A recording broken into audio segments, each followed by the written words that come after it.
মোহনপুর পঞ্চায়েতের ১৯ নম্বর ওয়ার্ডে কেএমডি নগরে কোঅপারেটিভ ভোট ঘিরে টানটান উত্তেজনা একে অপরের বিরুদ্ধে দোষারোপ করছেন, কিন্তু এখনো পর্যন্ত ভোট শান্তিপূর্ণ রয়েছে। ইলেকশন আমাদের মোটামুটি শান্তিপূর্ণভাবে হয়েছে, কিন্তু আমাদের ইলেকশনের আগে কিছু এখানে বাইরে থেকে লোক এসে আমাদের এখানে কিছু প্রবলেম ক্রিয়েট করেছিল। আমাদের ভিতরেরও কিছু লোক হয়েছিল। আমি গত 10 বছরের সেক্রেটারি ছিলাম, 10 বছর ভালোভাবে সোসাইটি চালিয়েছি, কিন্তু যেদিনকে আমি ছেড়ে দিই তার পর দিন থেকে আমাদের উপর এখানে কিছু বাইরে থেকে লোক, আমাদের লোক, এরা কিছু অত্যাচার করেছে। আমাকে ওরা ধরেছে।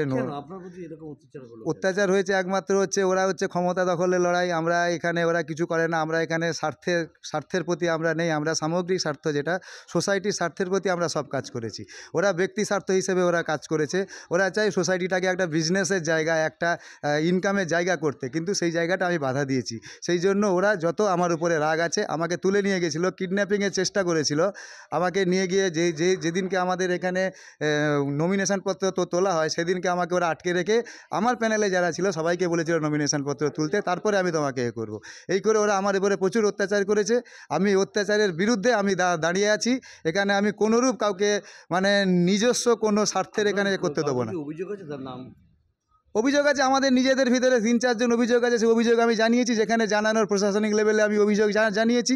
এবারে আমি বসে আছি যে প্রশাসন কিভাবে কি নেয় সেই জন্য। এমনকি আমাদের এখানে রাত্রে লোক পাঠিয়ে আমাদের এখানে ঘরে ঘরে নক করে ওখানে অভিযোগ তুলতে বলেছে, নমিনেশন পত্র তুলতে বলেছে। এবং এটাও হয়েছে ফোনে, এখানে করেছে, ফোনে এখানে আমাদেরকে হুমকি দেওয়া হয়েছে এইগুলো তো তোলার জন্য নমিনেশন। আমরা জিডি করেছি মোহনপুর থানায়, পুলিশ কমিশনারেটে আমি অভিযোগ জানিয়েছি, সব জায়গায় আমি প্রশাসনিক লেভেলে অভিযোগ জানিয়েছি। এখানে আমরা নিজেদের ভোট, আমি বলেছি সবাই এখানে ভোটে দাঁড়া, কোনো অসুবিধা নেই। ফার্স্ট ওয়েভ যারা আছে তারাই এখানে আমাদের করবে, মানুষ যাকে চায়। আমাদের প্যানেলে আছে 12 জন করে আছে। যিনি আমাদের এসটি কোটা আছে, উনি আনকন্টেস্টেড আমাদের ক্যান্ডিডেট, উনি জিতে গেছেন। আর আমাদের মহিলাদের মধ্যে 2 জন আছে, আর আমাদের জেনারেলের মধ্যে 9 জন আছে। খুব ভালো হচ্ছে, শান্তিপূর্ণভাবে এখানে ভোট হচ্ছে। যেরকম প্রতিবার হয় ঠিক সেমনিভাবেই ভোটটা হচ্ছে। আর এখানে আমরা প্রত্যেকেই আনন্দের সাথে ভোটটাকে এনজয় করছি। ঠিক আছে। কত ভোটার আছে? আমাদের এখানে ভোটার 207 জন আছে। এখনো আপাতত অতটা আসেনি।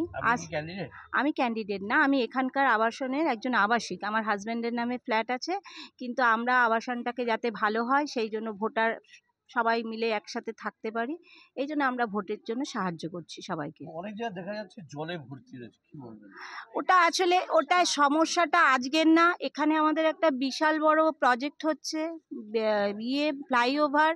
সেটার জন্য একটু আমাদের লক গেটগুলো বন্ধও আছে।